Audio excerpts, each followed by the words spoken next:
இதுதான் நம்ம இறந்ததுக்கு அப்புறம் கிடைக்கிற சொர்க்கமா? அப்போ சரி, உச்சிகா பயிலுக யாரும் இங்க இல்ல, பண்டிகை கொண்டாடுகளே. அந்த சாம்பார் பயிலுகளோட தொல்லை இனி இந்த டோபிராமாக்கு இல்ல, அதுவே போதும். அவனுக்கு பண்ண வேலைக்கெல்லாம் இனி நரகத்துல அவனுங்களை வறுத்து எடுத்துட்டு இருப்பானுங்க. வேதனையா இருந்தாலும் எனக்கு அது ரொம்ப பெருமையா இருக்கு. வில்லேஜோட நிலவரம் என்னன்னு பார்ப்போம். என்ன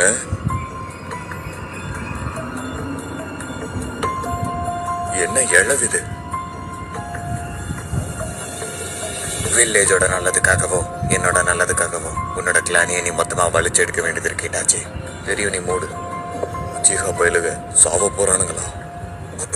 டான்ஸோ இவ்வளவு மோசமானவனா?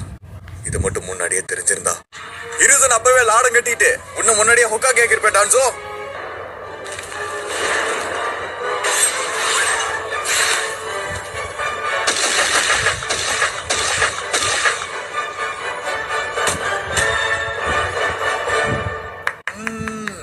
அருமை அருமை அருமை அருமை. ஷோ உண்மையிலே சூப்பரா இருந்தது.